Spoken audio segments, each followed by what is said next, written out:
League of Legends. Ce jeu créé par Riot Games en 2009, qui nous régale depuis tant d'années, de par sa compétitivité, avec ses différents Elo composés de différents paliers, mais également de par son événementiel international, comme la LCK, la LEC, les Worlds ou même les MSI, mais surtout de par son univers extrêmement développé. On va explorer toute la chronologie de Runeterra, de la création de l'univers et de Runeterra, en passant par l'âge d'or de Shurima suivi de sa chute, jusqu'aux histoires récentes, comme la conquête noxienne à Ionia, ou même encore de la rébellion des mages à Demacia, menée par Sylas.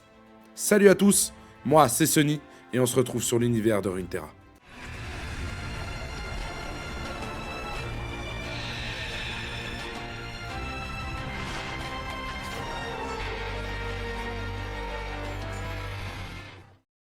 Il faut savoir que dans l'univers de Runeterra, la chronologie est basée sur la création de Noxus, qui est l'an 0. La plupart des événements majeurs se passent avant l'an 0 d'ailleurs. Donc quand je parlerai par exemple de la création de Freljord, qui s'étend de moins 9000 à moins 8000, je me base au calendrier noxien. On ne sait pas quand date la création de l'univers. Ce que l'on sait par contre, c'est qu'avant cela, le néant du vide dominait. Il était abrité par les veilleurs, des entités sans forme ni sensibilité, jusqu'au jour où il fut consumé par l'apparition de la réalité. On ne sait pas ce qui créa cet événement. Par contre, on sait à quoi il mena. Avec l'arrivée de la réalité, les Célestes apparurent peu de temps après. Le terme céleste fait référence à tous les êtres au-delà de Runeterra. Ils sont étrangers au monde physique et spirituel et se présentent sous différentes formes. De dragons stellaires comme Inviolus Vox ou même Aurelion de Sol, le plus connu de tous, ou même sans forme, tel que Bard, qui a besoin d'un récipient. Ils sont en quelque sorte les protecteurs et les gardiens de l'univers, mais pas que. Par exemple, Aurelion de Sol participe au remplissage de l'univers en créant des étoiles et constellations. D'ailleurs, le reste de l'énergie incomplète de la création d'étoiles est appelé MIPS. On sait très peu de choses sur ces petits célestes, seulement leur provenance et que certains suivent Bard, qui est probablement le seul à les comprendre. D'ailleurs, ce sont ces mêmes MIPS qui avertissent Bard de l'existence de Runeterra.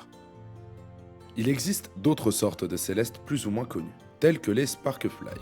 Ce sont des petits célestes en forme de papillons bleu pâle translucides. Ils possèdent la capacité d'endormir, dont Zoé se sert pour endormir les autres.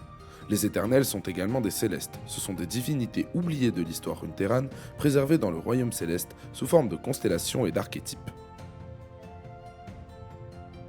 Ils incarnent des concepts et idéaux, comme par exemple Mihira pour la justice. Ils n'ont pas de forme physique. Par conséquent, quand ils veulent influencer les événements de Runeterra, les aspects utilisent un hôte en fusionnant avec un mortel, ou même en imprégnant de puissance stellaire, comme le font les sœurs d'or et d'argent. D'ailleurs, si un aspect quitte son hôte, le mortel meurt. Mais si le mortel meurt, l'aspect retourne dans le royaume céleste. Malgré le fait que les aspects soient des célestes, ils sont particulièrement concentrés sur Runeterra. C'est pour ça qu'ils ont une influence et importance considérables sur la planète.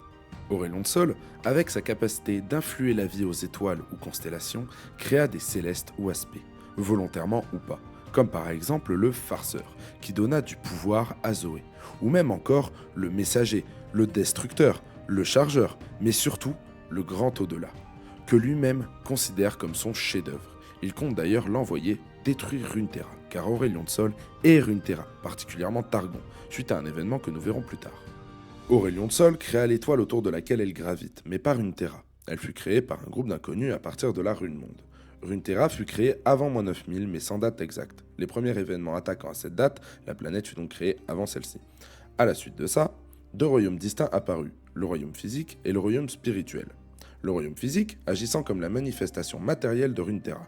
Il est composé d'une planète sphéroïde aplatie, un peu comme un galet. Cette planète se compose de vastes étendues d'eau, comme notre planète, avec 2 océans et 18 mers, mais également de vastes étendues de terre, avec différents archipels et îles tels que Ionia, les îles Serpents ou même encore les îles Bénies, qui deviendront par la suite les îles Obscures. Ainsi que de 3 continents connus à ce jour, le continent de Valoran, Shurima ou un peu plus à l'ouest le continent de Kamavor, qui ne figurent toujours pas sur les cartes officielles de Riot, eux-mêmes divisés en différentes régions. Pour Shurima, nous avons Ishtal, Targon ou même encore Shurima. Pour le continent de Kamavor, nous avons Katkan et Kamavor. Pour Valoran, nous avons Noxus, Demacia et bien évidemment Freljord.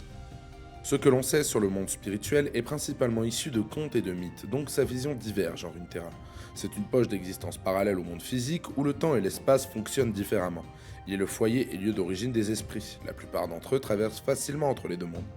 Pour certains, par le biais de portails magiques. Pour les mortels, peu peuvent traverser le monde de leurs vivants, seulement ceux possédant de puissantes prouesses spirituelles. Le monde spirituel accueille aussi les défunts au royaume des morts, qui est l'au-delà de Runeterra.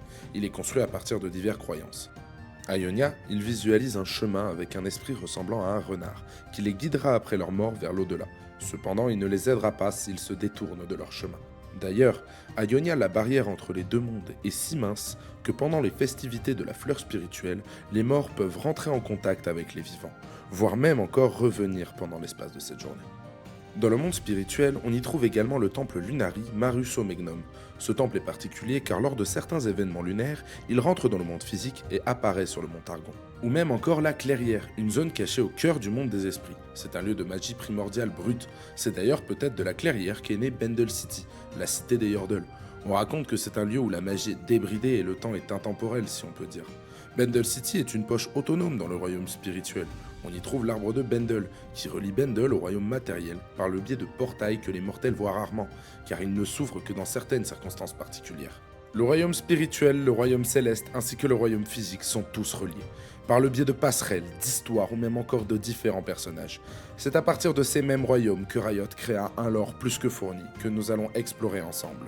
J'espère que la première vidéo vous a plu, n'hésitez pas à vous abonner, à liker ou même encore à laisser un commentaire. C'était Sunny et retrouvez-moi sur l'univers de Runeterra.